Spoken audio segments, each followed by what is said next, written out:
प्रभु यीशु मसीह के नाम में आपको अनुग्रह, शांति और आशीष मिले। आज के दिन सेलफोन्स है, आप एक स्पीड डायल का बटन दबा के किसी से भी बात कर सकते हैं, इंडिया में, बाहर, कहीं भी दुनिया में। ऑफ कोर्स बिल लगता है, पैसे लगते हैं, लेकिन बहुत आसान है किसी से भी बात करने के लिए। लेकिन कई सालों पहले, 75-100 वर्ष पहले लगभग, ये फैसिलिटीज नहीं थी, एसटीडी भी नहीं था। जब हम स्टूडेंट थे तब भी एसटीडी नहीं था, एसटीडी बाद में आया, एसटीडी आईएसडी बाद में आया। लेकिन उससे पहले अगर किसी को कोई फ़ोन करना होता था तो फ़ोन उठा के, जब फ़ोन उठाते थे तो सीधा ऑपरेटर को लगता था फ़ोन एक्सचेंज में, और ऑपरेटर की सीट पे जो बैठा था या बैठी थी उसको कहा जाता था कि मुझे यहाँ फलानी जगह फ़ोन लगा दीजिए। तो ऐसा ही एक माहौल था, घटना थी कि एक रेलवे का यार्ड था, और यार्ड यानी वहाँ पर जो भी ट्रेनें रात के लिए रुकती है या रिपेयर होती है या और भी कोई मरम्मत होनी होती है तो यार्ड में जाती है। बेसिकली जो भी ट्रेन यूज में नहीं होती है, उपयोग में नहीं होती, वो यार्ड में जाती है, और यार्ड में लोग काम करते हैं, और शायद काफी लोग यार्ड के काम धाम में जुड़े हुए होते हैं। तो यार्ड का एक यार्ड मास्टर होता है, एक चीफ होता है, और ये यार्ड मास्टर क्या करता था, हर रोज 11:45 सुबह 11:45 को वो ऑपरेटर को फोन करता था और ऑपरेटर से टाइम पूछता था। ऑपरेटर बताता था कि हाँ अभी 11:45 हुए हैं, तो इस बात को वो सुनकर सेटिस्फाई होकर फोन रख देता था। और सालों तक ये रीति चलती रही, ये रस्म सी चलती रही। वो ठीक 11:45 को फोन करता, ऑपरेटर फोन उठाता, वो टाइम पूछता, ऑपरेटर बताता हाँ 11:45 हुए हैं। लेकिन एक दिन ऑपरेटर ने यार्ड मास्टर से पूछ ही लिया कि यार तुम हर दिन उसी समय क्यों फोन करते हो टाइम पूछने के लिए। तो यार्ड मास्टर ने कहा देखो, मैं अपनी ड्यूटी को बहुत ही गंभीरता से और ईमानदारी से लेता हूं, मैं कहीं भी कोई भी समझौता करना नहीं चाहता हूं, बहुत ईमानदारी से टाइम तक का मैं मैनेजमेंट या पंक्चुअलिटी रखना चाहता हूं। देखिए ऐसा है कि 12 बजे दोपहर को मुझे विसल बजानी होती है, घंटी बजानी होती है, शायद लंच टाइम के लिए। तो मैं नहीं चाहता हूं कि जरा भी उसमें कोई भी गलती हो, इसलिए मैं आपको 15 मिनट पहले फोन करके पूछ लेता हूं, और उसके बाद मैं जोर से घंटी बजाता हूं। तो शायद ऑपरेटर का जो दफ्तर था बहुत दूर नहीं था। उसने कहा अरे कितनी ताज्जुब की बात है, मैं भी अपनी घड़ी जब आपकी घंटी सुनती हूं या सुनता हूं तभी मैं लगाता हूं। बात समझ में आई? यानी यार्ड मास्टर उससे समय पूछता है और अपने समय को सेट करता है, लेकिन जो ऑपरेटर था वो यार्ड मास्टर की घंटी सुनकर अपना समय सेट करता है। और ये बात रोजमर्रा के जीवन में प्रैक्टिकली दुनिया में पाई जाती है। एक व्यक्ति दूसरे व्यक्ति के साथ ही तुलना करके अपने आप को सही ठहराता है या सेट करता है।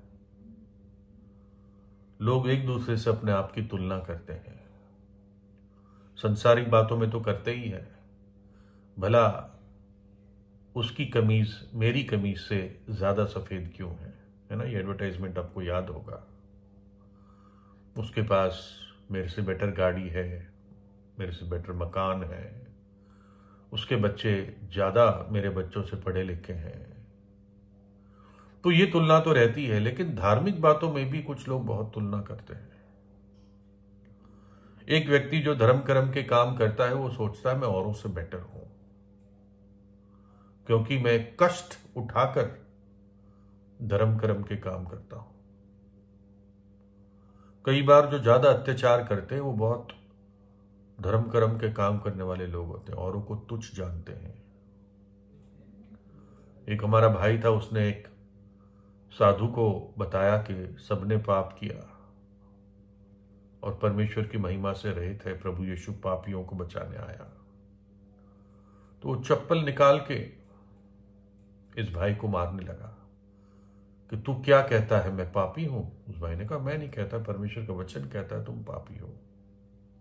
उसको और चप्पल मारा, बोल क्या मैं पापी हूं? उसने कहा, परमेश्वर का वचन कहता है कि तुम पापी हो। तो इतना उनके अंदर घमंड और गुरूर भर जाता है कि वो सच भी नहीं सुनना चाहते। प्रभु यीशु के जब वो धरती पर था तो जो सबसे ज्यादा धार्मिक लोग होते थे या धर्म कर्म के काम करने वाले लोग होते थे वो सदूकी और फरीसी होते थे। तो यहां पर एक फरीसी परमेश्वर के भवन में जाता है और उसके पीछे थोड़ा दूर एक और व्यक्ति खड़ा होता है जो एक महसूल लेने वाला होता है, टैक्स कलेक्टर। और प्रभु यीशु ने उनके ऊपर, उनके बारे में ये दृष्टांत बताया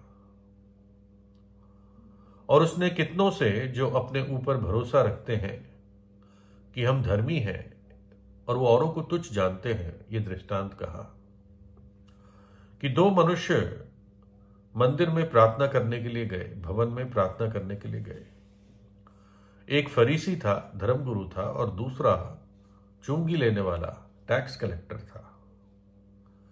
फरीसी खड़ा होकर अपने मन में यों प्रार्थना करने लगा कि हे परमेश्वर, मैं तेरा धन्यवाद करता हूं कि मैं और मनुष्यों की तरह अंधेर करने वाला, अन्यायी और व्यभिचारी नहीं, और ना इस चुंगी लेने वाले के समान हूं। उसकी पहली थी, वो अपने आप को औरों से तुलना कर रहा है। परमेश्वर, मैं औरों की तरह नहीं हूं, औरों की तरह अंधेर नहीं करता, औरों की तरह अन्यायी नहीं हूं, औरों की तरह व्यभिचारी नहीं हूं, और विशेषकर ये जो खड़ा है चुंगी लेने वाला, इसकी तरह तो मैं हूं ही नहीं। बुरा आदमी है प्रभु वो, मैं अच्छा हूं उससे।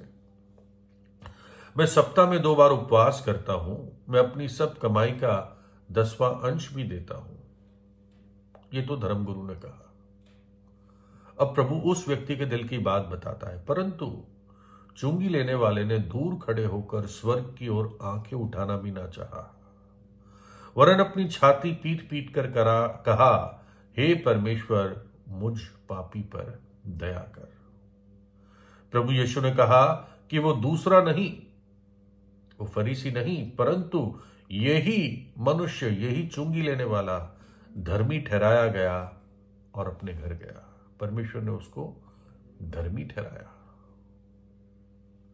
लेकिन फरीसी, जो अपने आप को बहुत ही धार्मिक समझता था, वो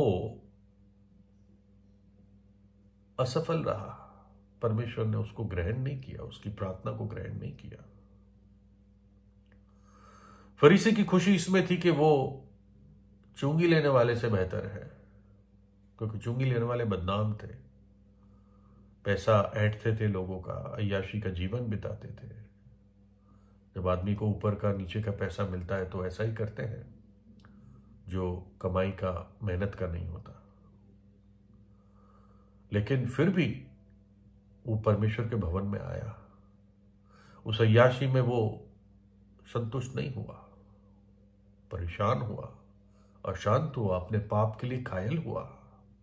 इसलिए तो परमेश्वर के भवन में आया और अपनी आंखें भी नहीं उठाता, आकाश की तरफ अपनी आंखें नहीं उठाता, क्योंकि उस आंगन से आकाश दिखता था, परंतु अपनी छाती को पीट के कहता है, हे परमेश्वर, मुझ पापी पर दया कर। बाइबल कहती है सबने पाप किया, सब निशाने से चूक गए। वो निशाना क्या है? वो निशाना परमेश्वर की पवित्रता है, और हम सब वहां से चूके हैं, इसलिए हम सब पापी हैं। जो भी एग्जाम में मानो के 35 नंबर पास होने के लिए है, अगर 34 नंबर आते हैं तो वो व्यक्ति फेल है। न 33 आते हैं, 32 आते हैं, 30 आते हैं, 20 आते हैं, 0 अंडा आता है, सारे फेल है। 34 वाला भी फेल है।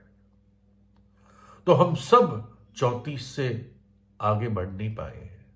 सबने निशाना चूक दिया, और क्योंकि सब पापी है, सबको उस पापों की मजदूरी प्राप्त होगी।